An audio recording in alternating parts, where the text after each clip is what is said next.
Folks, could you believe it? It's episode 2 of season 4 of The Dish, of The With, of The Chase, and of The Ben. Yeah. Yeah. Guys, a lot has changed since last we saw you. Number 1, I got a new phone. It's gold. So crazy. I love it. It's unlike any phone that anyone has ever created ever. I'm obsessed with it. I don't wear a case on it, and I dropped it within 36 hours of getting it. So I'm thinking about getting a case. Can't guarantee it, though. Guess who also got a new phone? Who got a new phone? Me. Not you. I didn't get one. Your phone's very broken. You need to get a new phone. It works just fine, actually. It works fine if you overlook the shards of glass you get in your palm every time you use it. It's sharded. Yeah, a little bit. Stop it. You did get something new. Point that out. I don't know if we talked about that last episode. I think we did. At my Kindle, yeah. Didn't Evelyn bought me for Christmas? It's so cool. I'm obsessed with it. Now we both have tabletas. It's my birthday. It's your birthday. Yeah, I know. I really like it, and I used it to write out my PQs out That's for you. so cool. I'm trying to read it. PQs. Chase, I'm not going to be able to cheat. I don't know the answers to them. Yeah, you do. You do know. Something else that's changed since we recorded last, my back broke in half, and that's why this episode is late. Faker. That's it. I was faking it. I was faking it. It was not fun. To fake it? Yeah. I bet. It was so difficult just laying in my bed for 4 days straight. That was the worst part of it, I'd say. I thought I had something else to say at the beginning of this, and I can't remember it. We're going to be talking today about a movie in Korea. South Korea or North Korea? It's from South Korea. It is from South Korea. South Korean. It's called I Saw the Devil, and it came out in the year of our Lord 2010. It's a cool 2 hour and 24 minutes. It was a long movie. It's currently streaming on Hulu and Roku channel. It's a good movie. It's a great movie, actually. It's a slow burn at first. It gets get crazy, and then at the end gets really Loco Town Crazyville. It was way better than I was expecting it to be.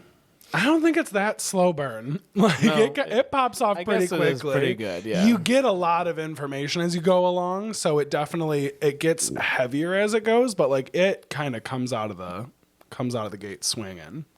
It's a really good movie. The synopsis of the movie is as such: a secret agent exacts revenge on a serial killer through a series of captures and releases. You described this movie to me, and I was like, this movie doesn't make any sense, and this is really weird. And then I watched it, and I was like, this is a very good movie. Gracie Town. It was wild.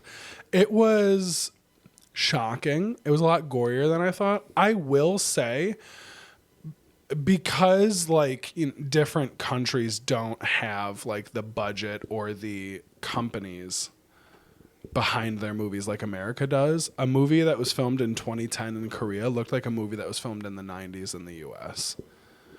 It had really good effects to it, but just the quality of the movie was the visual quality wasn't as good as a 4K movie in America, but it was still really, really good practical effects. Yes. The computer generated effects were a little odd, but the 2010, Well, it's 2010, but also the I just said the phrase practical effects. The practical effects were unreal. I would say on par, if not better than a lot of practical effects in the US. It was great. Yeah, it was good. It was really, really gory. good. It's a gory movie. Very much so. And I think for 2010 it was probably pretty gory for sure. Oh, absolutely. Especially in Korea. Yeah. You want to hit us with that first fun fact, Chadwick? Yeah. In Korea, the media rating board forced them to recut the film for the theoretical release. Theatrical. I can't read it. For the theoretical release. They said it was too violent. I read something saying that it was saying something like they said that they didn't like their meticulous detail of blood. Very, Yeah. So. Very realistic. in its portrayal of blood and the amount of blood. And Right, yeah. It was wild. But if they didn't do that, then it would be like a restricted film, and then it wouldn't be in like a lot of theaters, and it wouldn't sell as well. So then they had to cut it and redo that. But it still is pretty intense. So I think you can also get an unedited version of it, or like a director's cut of it, rather. So from what I heard, the international release is the director's cut. And then the one in Korea is edited differently, but it's actually longer. I read that. I can pull that up again. But yeah, it was really weird. They had to edit it multiple times. There's a lot of movies that will have different edits going to different countries, especially like different countries will have different movie posters. Like one of the more recent ones that I remember is Star Wars Episode 7, The Force Awakens. All of the posters in Asia didn't have the character Finn on them because he was black. And they didn't have him featured. Like they literally edited him out of the movie posters. That's weird. So that people would want to go see it more. That's wild. Very wild. Wild, sir. Because he's literally one of the main characters. Right. He's arguably one of the first main characters that you meet. So Right. It was just really weird. That is very weird. You want me to hit the next one? Oh, I can do it again if you want to. Yeah. Let me get a little closer so I can pronounce his name right. You Good. know what I'm If you need saying? help, you just let me know. During the shoot, Choi Ming-sik Yep. was so in character that he got the idea of beating up a random stranger who talked rudely to him in an elevator, only to realize that he has turned violent during the shoot and eventually freaking out.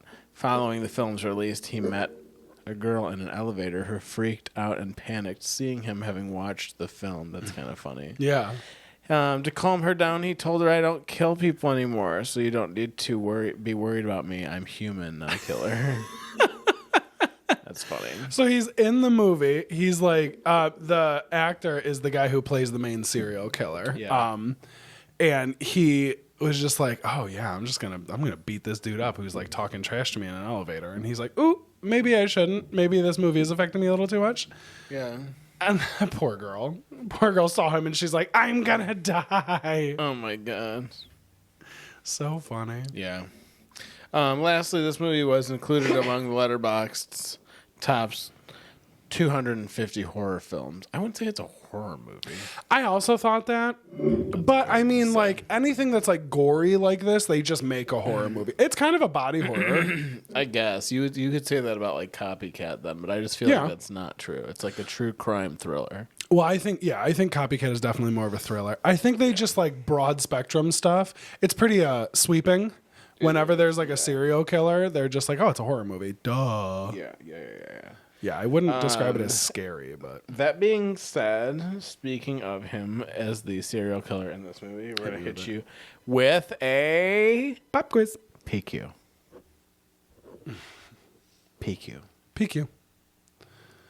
Go ahead, girl.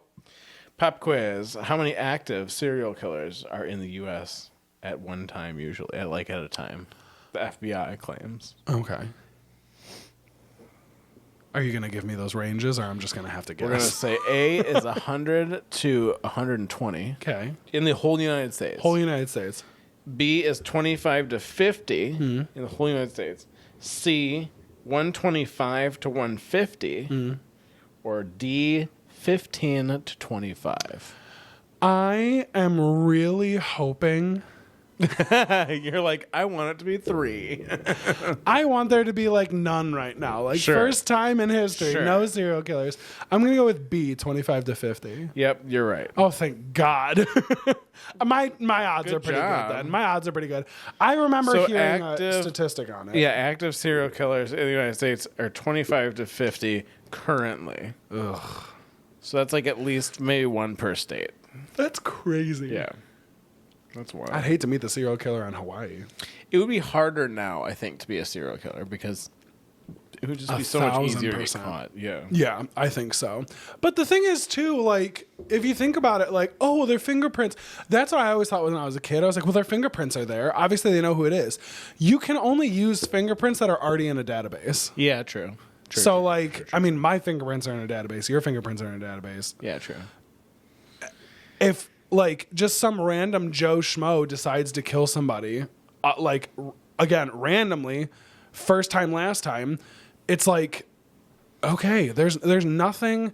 If their DNA isn't in a system, if anything. Well, there's, like, cameras everywhere. Well, a lot less in the U.S. than you'd think. Like, it's just like, I don't know. It's just well, like, yeah, now everyone just whips out their phones to videotape everything. So 25 to 50 seems appropriate. Like, that seems like the right number. Like, if you were like at like 125, 150, the FBI is not doing a good job. Yeah, something's wrong here. I'd say the statistics are good, but they're still not my favorite. Sure. All right, hit us with that P1. Let's hop into this movie, shall we? Yeah, let's do it. I need I need more brightness here. So part 1 of I Saw the Devil from 2010 in Korea.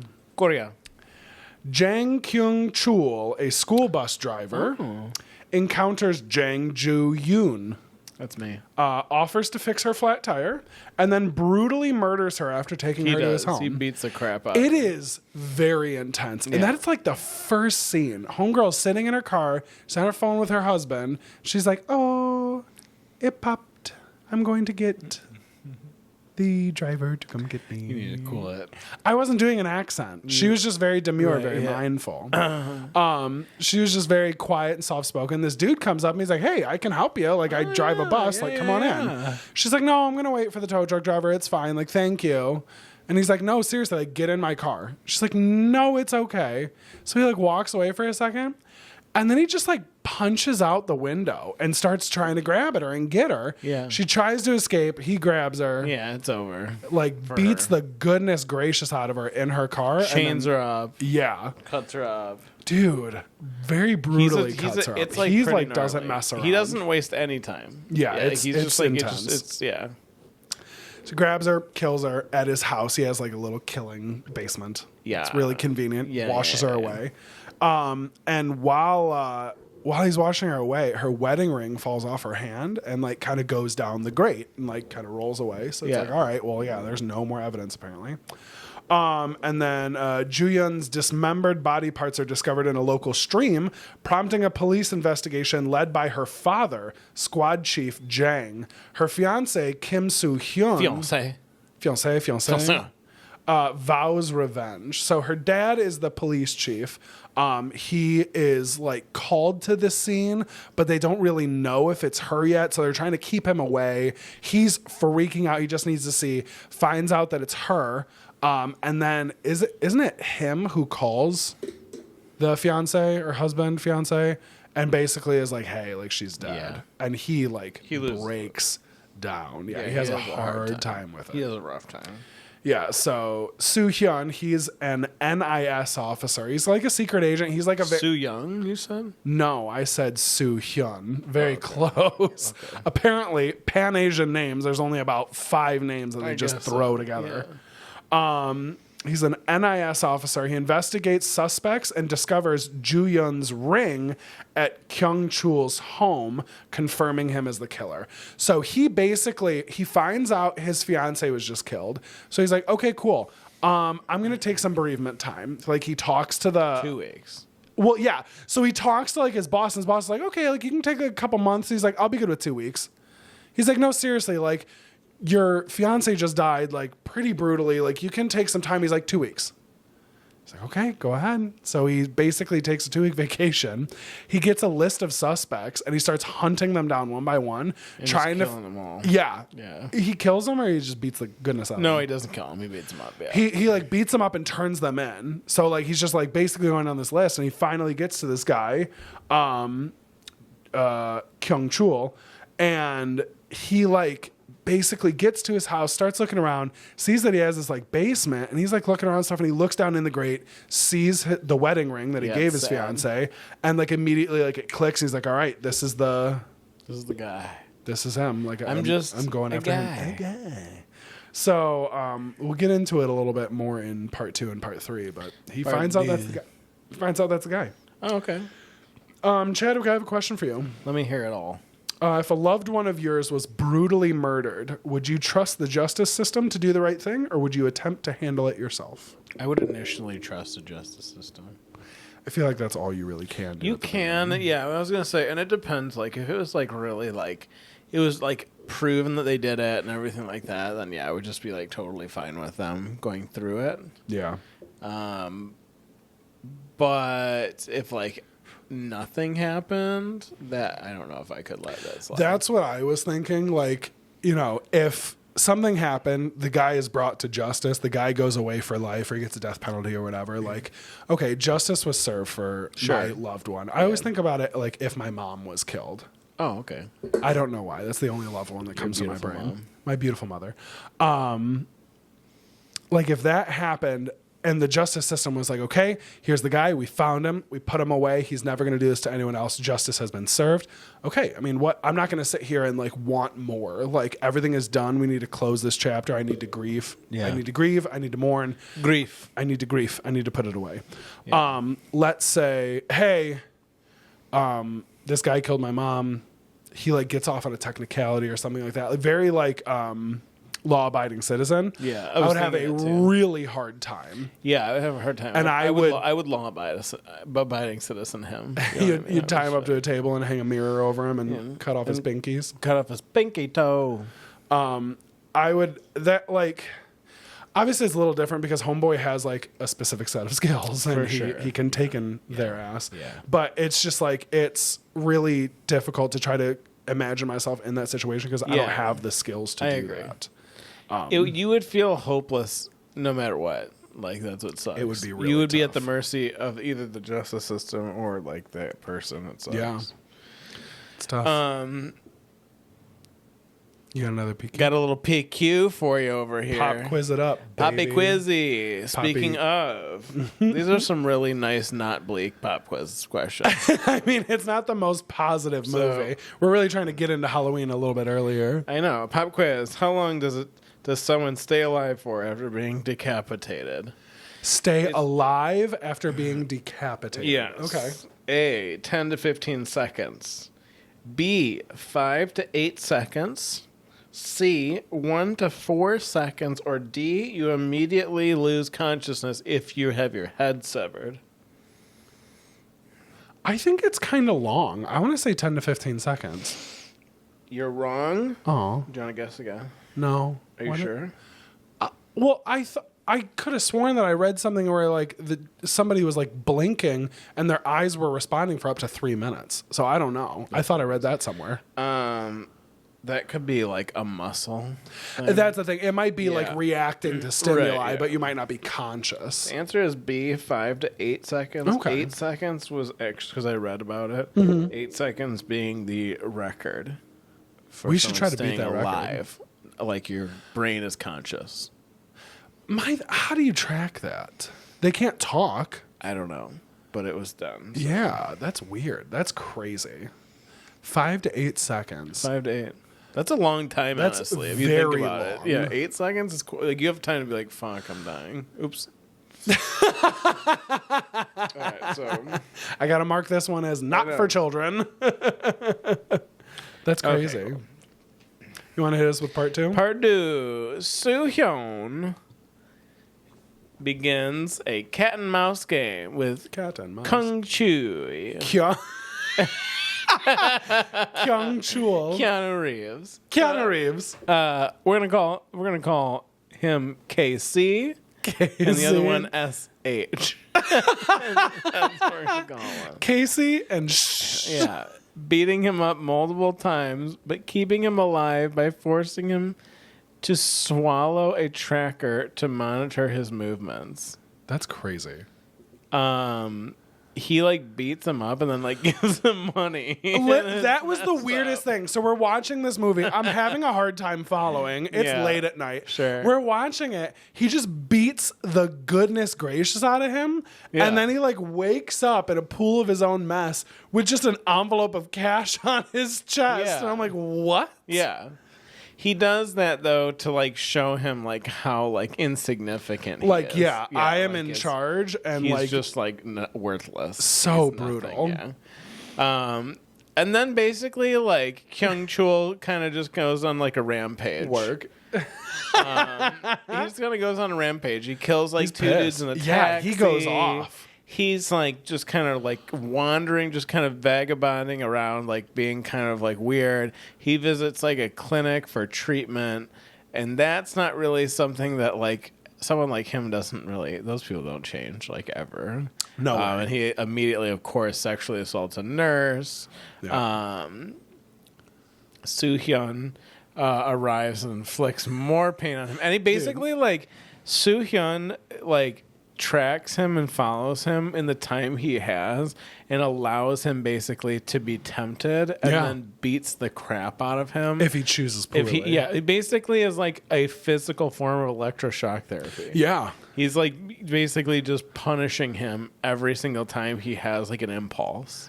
Well, and what's his name? Kyung-chul. Kyung-chul like kind of catches on pretty quickly and gets really shitty and like is super mad about it. He drives him kind of crazy a little bit. I do want to say the shot where he kills the two people in the taxi, that is some of the best cinematography I've seen in a movie in a very long time. Like the camera's like rotating around it, going in the taxi, out of the taxi. Yeah. It is so brutal, so well choreographed.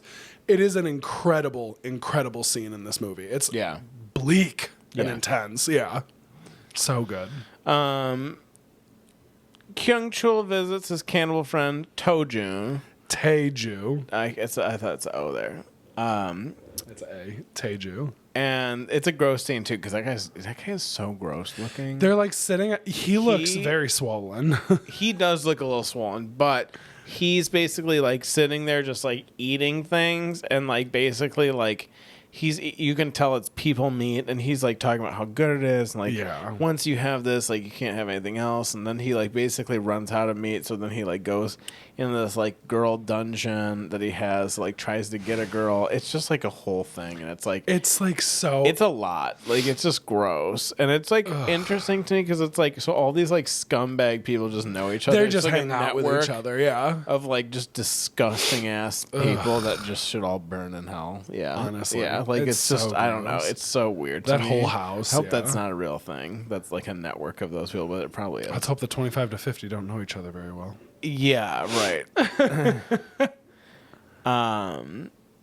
But anyways, once he meets up with the cannibal dude again, you know, Soo-hyeon comes in, just pummels all of them. I mean, like it's like really just he beats is a the beast. crap out of Like he's like a John Wick style fighter. Brutal. He's a dirty ass fighter. Yeah, he's great at it. And just punishes them again. And like I said, basically what he's doing is just like never really allowing this person to like relax. Yeah.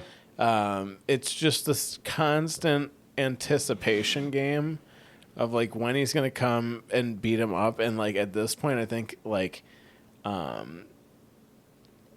Kyung-chul is realizing like he there's no way he's gonna even overpower him. Yeah, he can't. So like he can't he's get out not. of this, yeah, so like no matter what, he's gonna get really, really messed up every time. And it's like, Yeah. and when we say that too, like it's not like he's like punching him and he knocks him out. Like he hits him like in the head with a pole like 7 times. Like just. And you think he's dead every Yeah. time he does that. When I first saw that movie, I was like, You're he's like, okay, he's 100% out. He's dead. done. Yeah, like we there's finished no it. way. Yeah, like but then it's true. Like you would be surprised at like how resilient someone's body would be, though. And I think that's fair. Like this movie kind of shows you that, where you're like, he's 100% done. Like he's not moving, and like there's a ton of blood coming out of his head, and then he'll come like, out of the hospital, and like he's like worse mentally, but like totally fine. Well, like, I think that kind of shows like how much of a professional this dude is. Right, He's yeah. like, yeah, I'm beating you to the point like that brink, and then I'm letting you off. I'm letting you out. It's just definitely. crazy, dude.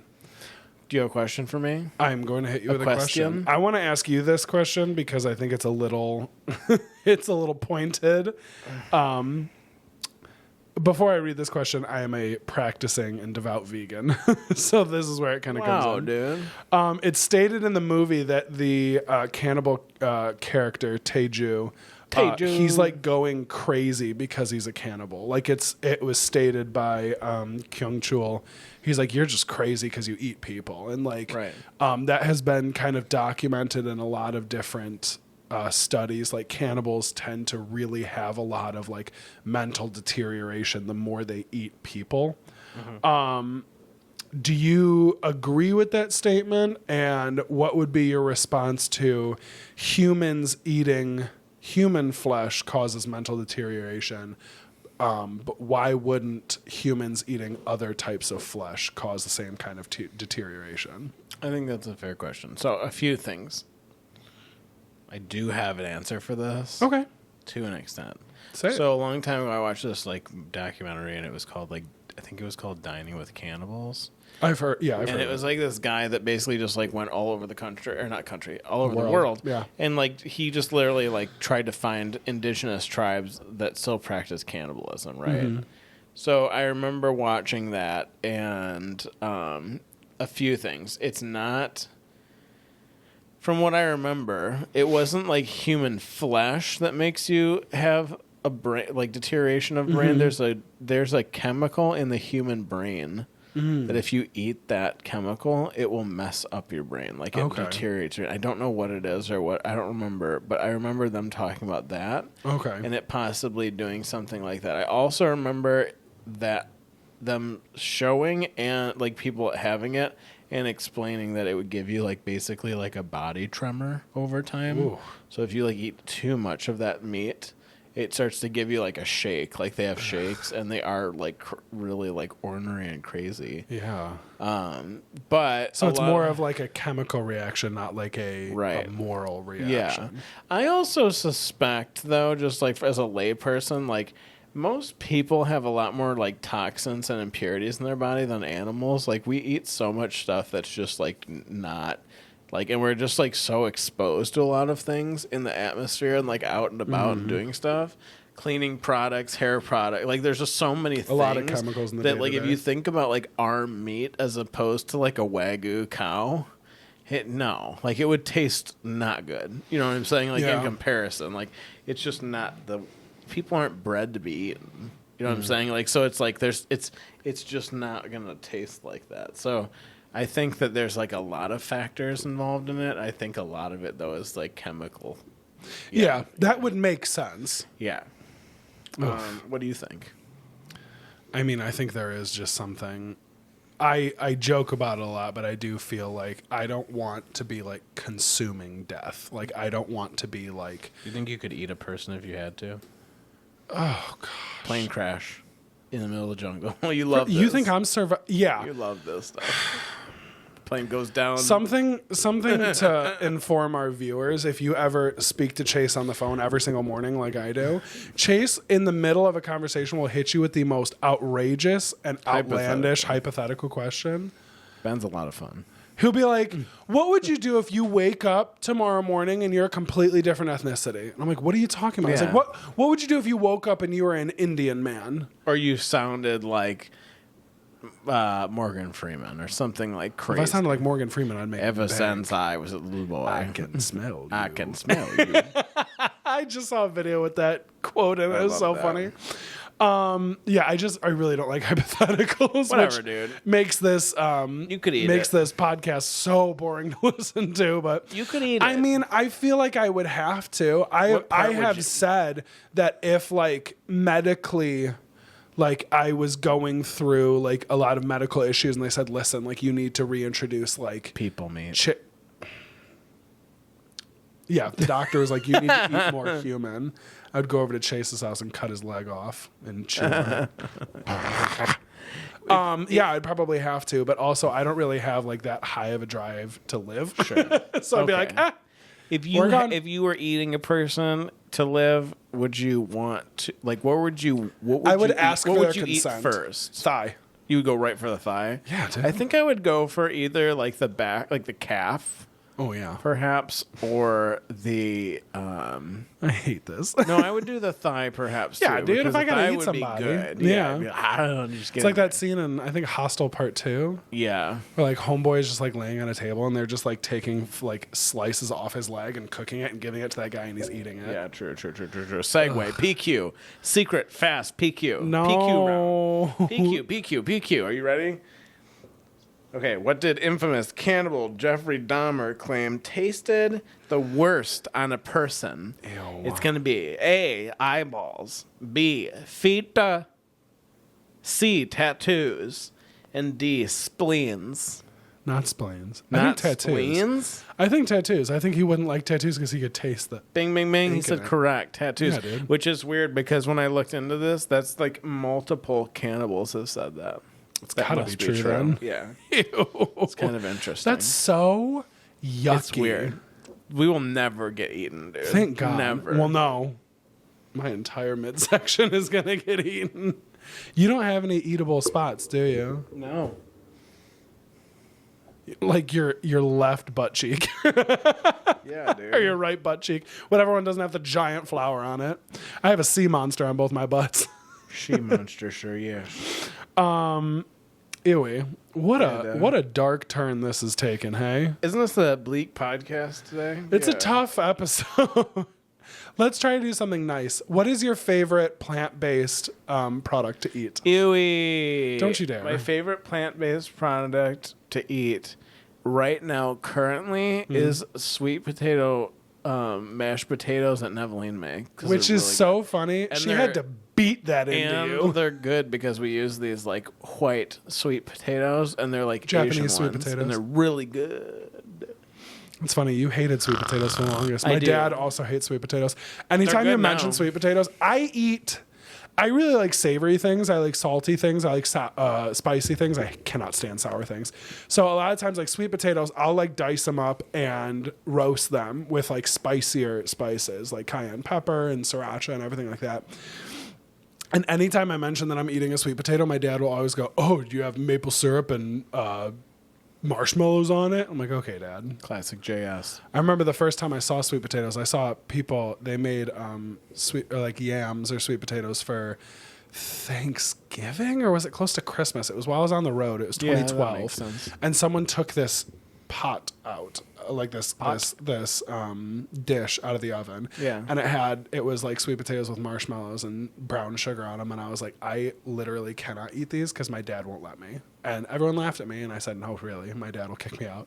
Oh. So I didn't eat them. I still have never had sweet potatoes with marshmallows. I don't know if I could eat that. Yeah, I don't know if I would It's eat like, what's the ambrosia salad? I don't know. I don't Where like it's got like stuff mini that. marshmallows and Yeah, I'm not coconut. about stuff like that. I don't like stuff like Vile. that. I'm good. Can't Yeah, stand but it. that's good. And she also made apple butter that I had on an English muffin right before we had this. And it was delicious. And you have your own jar of it. I'm It's so delicious. excited. My dad used to make apple butter all the time. He would make apple sauce. Nice. I speak of my father as if he's passed on. He's still with us. She's still with us. Yeah. JS is still with us. JS. But speaking of apples, when I was at the Minnesota State Fair, we stopped at this stand and they had apple lemonade, which was really good, but it was also like sickly sweet. Yeah, I could see And that it was like being dripping really- all over the side of the cup. So I drank like half of it and then I got rid of it. But I got this apple cinnamon syrup. And I've been putting it in coffee. I've been putting it on like fake chicken.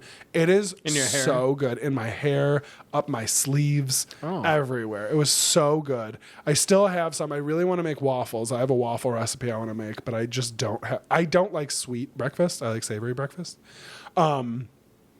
But yeah, I got it, and then I realized that I had no way of bringing it home because I flew with no checked baggage. Oh, right, yeah. So I had my friend mail it back to me, but then it took like 3 to 4 weeks for her to mail it. So I had to text her, and I was like, "Hey, girl, where's my syrup?" And she said, "I am so sorry. I'm mailing it tomorrow." And then it came immediately. Wayne. Yeah, It was so good. I love apple stuff. Boom. Part 2 Part Trey, for Ben. you don't want to keep talking? Not about your applesauce butter Whatever, crisp. dude. Yeah, I don't want to talk about your applesauce butter. Who has the applesauce butter crisp? Is it you or is it me? Part 3. Part 3. This is a gross sentence. Kyung-chul escapes Soo-hyun's tracker by excreting it Yeah. and planting it on a truck driver, then Ew. targets Jang, the police chief, and his other daughter, Jang Si-yoon. Right. So he's like, all right, you want to keep messing with me? Let's see how that goes. Let's really see how we're going to do this. Because he's a dangerous guy. He really is. And I don't think Soo-hyun ever, like, I I don't think he like underestimates Kyung-chul, but he he takes really him as seriously as he should. he doesn't. Yeah. And it unfortunately leads to Kyung-chul killing Jang Se-yoon, his fiance's sister. And then he's like, all right, I'm going to kill her, and then I'm surrendering to the police. I'm ending this cat and mouse. I'm just going to surrender to the police. I'm going to drive over to the police headquarters. I'm just going to give myself up. Yep. Which is funny because I saw this scene before I saw this movie. He gives himself up. He has a bloody knife. He's just got blood all over his clothes. He's like, all right, I'm giving up. Guys, you can't be mad at me anymore. I'm giving up. So he starts walking towards the police headquarters. And where's his name? Soo-hyeon. Soo-hyeon haul asses towards him, opens his window or his door, does a little loopity-loo, and basically grabs him and drives away. He's like, you thought you were giving up? Nope, you're with me. Let's go. So he kidnaps him before he can be like taken into custody where he can't like get to him. And then Soo-hyeon brings Kyung-chul to Kyung-chul's house, sets him up in his little torture chamber, and he's torturing him. And then he ends up basically tying him up and putting him in this guillotine that's in his basement. He has used on people. He's used on people. Yeah. It's in his basement. So he ties him up. He puts him in this guillotine, and then he like rigs it so if the door opens, it's gonna like actuate on him. So Soo-hyeon kind of starts walking away, but as he's walking away, this car pulls up to the house. And 3 people get out of the car. It's an older couple and like a young boy. And it turns out that it's Kyung-chul's parents and his young son. Oopsie. So did we find out, did Soo-hyeon like call them over there or did they just show up? Yeah, they just showed up. They just like showed up to check on Kyung-chul. They end up like coming to the door that's rigged to like basically kill Kyung-chul, and they're trying to like open the door. They're pulling on it, and he's like, don't open the door, it's rigged, don't come in here. And they end up like finally forcing the door open. It cuts off Kyung-chul's head, which rolls over to his like young son's arms. They all start freaking out, and the movie just ends with Soo-hyeon walking into the distance, and he just starts like bawling, and that's the end of the movie. And I was just like so out of breath realizing I was like, oh cool, it's his parents, it's his son. Like he really like Soo-hyeon really kind of got the last laugh, but then he just like loses his mind as he's walking away. So I want to ask you a question here really quick about this. Do you believe Soo-hyeon breaks down at the end of the movie because he feels bad for what he put Kyung-chul through and the fact that like Kyung-chul's family saw him like the minute he died? Or do you think he's finally processing the death of Ju-yeon leading to that distress? I think neither. Okay. What are your thoughts about it? Before you give your new idea, I think it's kind of a mix of both. Because I think he finally, I think he kind of underestimated the amount that Kyung-chul could like do and handle and get through and get out of. So I think he is like, oh my gosh, I shouldn't have gone through all of this. I shouldn't have done all this. Like now, like his parents saw him die. I am not like this bad person. I shouldn't have like stooped down to his level because I shouldn't have done that. And I think it is a little bit of like the minute Ju-yeon died, he did not have time to process her death. I think he immediately was just like, okay, well now I have to go kill him. And like just kind of fueled himself. And once that was done, he was like, well, now what do I do? I can't even tell the person I love the most in this world what happened. Like I can't be with her. Like it's just done. So I really do think it's like a mix of both. But what is your other thought process about that? I don't think that he feels necessarily bad that like what he did to him or that it was too much work. I think that at the end of everything, after seeing his family, seeing him die too, and seeing how that was, and like kind of perpetuating like what this circle of like just like violence and like his family is going to have to live their life now, like it's going to alter their life. I think he realized like he didn't feel any better from doing any of this. Yeah. Nothing mattered because at the end of the day, it's kind of like what you said. He compartmentalized like it all at first because he had to just go and do this. And it's like, cool. Okay. So you like accomplished this, let's say, for who? There's no one here there's no one here anymore. There's no one left. You don't have anybody left here. So like you just did all this that you're gonna have to live with, and like, you know, it didn't make anything. It will never make it better. Why would it make it better? You know what I mean? Like, so like, you can say that you like her death has been avenged, which is cool, and you can say that like it, you know, but at the same time, it's like.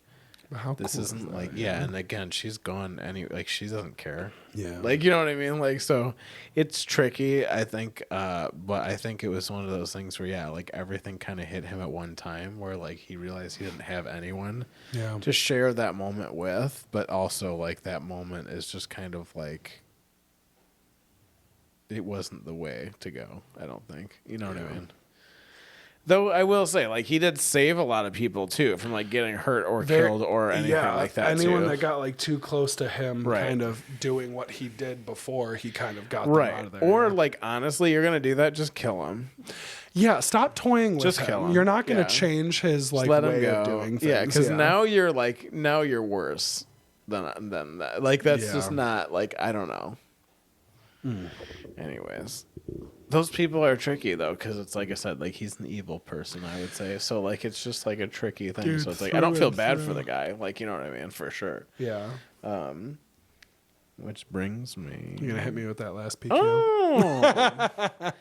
bringing full circle back to the last PQ of the night for everybody listening. Let's see if you can answer this correctly. Let's hear it. What is the highest number of victims held by a single serial killer in the world, not the United States? Oh, gosh. A. Yeah, give me some choices. I'm letting you here. think for a second. I don't want to think about this. A. 63 people. You know I'm going to do the chase thing where I'm going to say imagine 63 people in this house right That's now. so bad. B, 106 people. These are also, I have to clarify this because I did a lot of research on this too, confirmed. I was just going to ask These are confirmed only, not folklore, not speculation. Okay. So 106, C, 84 people, and D, 193 people. Oh, gosh. Because there was didn't like Ted Bundy like get like 600 people or something? That might be wild. Yeah. Oh, move. I thought there was somebody where I thought there was just like so many more people that he like confessed to, but they couldn't like find their bodies or anything. So non-confirmed. Yeah, non-confirmed. What do you think? Children at home listening to this podcast. So it's A 63, B 106, C 84. D 193. Oh gosh. I'm gonna say I really hope it's 63. What is your final answer? I'm gonna say 63. 63 is incorrect. Oh no. What's correct?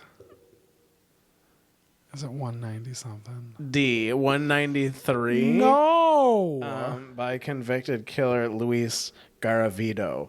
What was his name? AKA Goofy, AKA La Besta, AKA The Beast.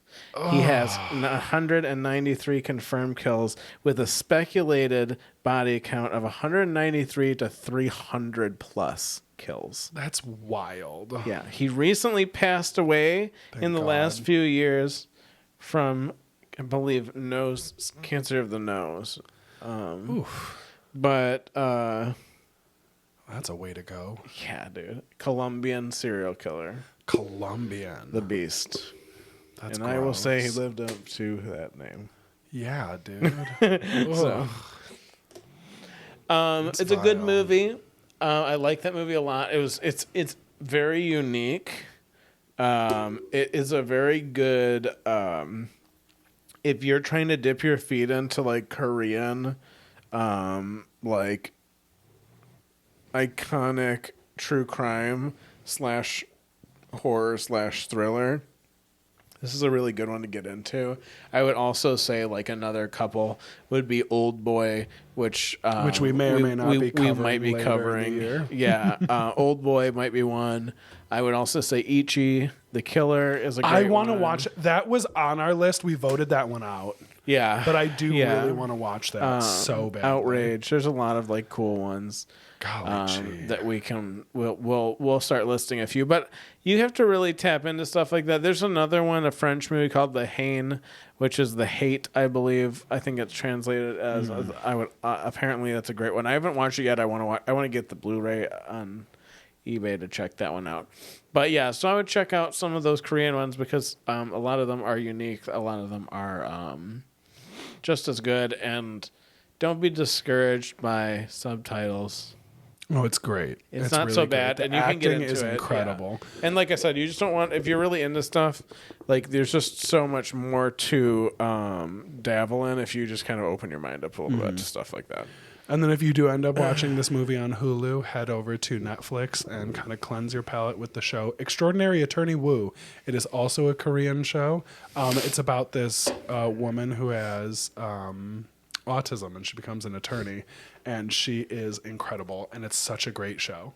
So if you watch the movie and you love watching things in Korean and then you just don't want to watch death anymore, I highly suggest Extraordinary Attorney Woo on Netflix. Kids with autism. That's you have beautiful penmanship. Thank you. Shanice. You know what day it is today? And by day it is today, I mean the day that we're posting this. Today's the 24th. Today's the 24th. We are posting this on the 26th, September 26th. It's my mom's birthday. Happy birthday. My mom's 36th birthday. Yeah, dude, it's her golden birthday. I know. She's a great person. On September 36th. She's a wonderful mother, a wonderful human being. Happy birthday. I kind of forced your son to do this episode on this day so I could make sure it was edited and posted for your birthday. Of course, we're 4 seasons deep. The first time we go late is because of my broken back, and we almost didn't post it for your birthday. But it's posted for your birthday. That last bit made me feel bad. Birthday. Anything else you want to say before we head out of here? What are we watching next? What are we watching next? Next, I'm so glad you asked. Next actually starts our month-long Halloween marathon. We're doing a Halloween marathon again. I'm very excited about it. Yes. So we are doing the 4 Mondays in October. Right. We have 4 movies coming up. Should we say all 4 so we can all kind of watch them? Or we can if you want, or we can do... Let's do what we usually do. Just a heads up, we are doing a post every Monday in October. Hopefully. We'll see how it goes. We're going to be posting October 7th, 14th, 21st, and 28th. The first movie that we're going to be going over for our Halloween Spooktacular is the movie that I really wanted to watch, and it is called A Cure for Wellness. It's got that really weird looking dude. I'm going to look it up right now on IMDb and see where it's streaming. Kevin Bacon. Not Kevin Bacon. You're right. Let me look it up. A Cure. That's not how you spell cure. Cure. Thank you, dear. Wait a second. Jason Isaacs is in this movie. Yeah, dude. Mia Goth is in this movie. Oh my gosh. Where's it streaming, Ben? It's actually not streaming anywhere. It's not streaming anywhere, but you can buy it like everybody else who wants to watch it. Give us a call if you want to come over and watch it with us. Yes. Dane DeHaan is who I was talking about. Mm-hmm. I think he's a very unique looking person, and I'm excited to watch this movie. I've wanted to watch this movie since it came out. Perfect and Schlagen. Well, you're going to watch it soon. I'm really excited. Alrighty, folks. Chase, do you have any final thoughts or remarks? No. Thank you for listening, watching. Like and subscribe. Just some information. We do post on YouTube, Spotify, and Apple Podcasts. On YouTube and Spotify, obviously, you can watch the episodes. And then on Apple Podcasts, it has it transcribed. So if you want to read all of the words that we say, you can do that. Thanks, AI. Right. And then with that, I think we're all set. I am going to go home and go to bed. My back feels great now. Thank you, Dr. Wes Patton at Chiropractics Anonymous. Yeah. And that's it. We're all done. Yeah, that's it. Good night, good morning, good afternoon. Bye, bye, bye, bye, bye. Bye, bye, bye, bye, bye, bye, bye. Bye.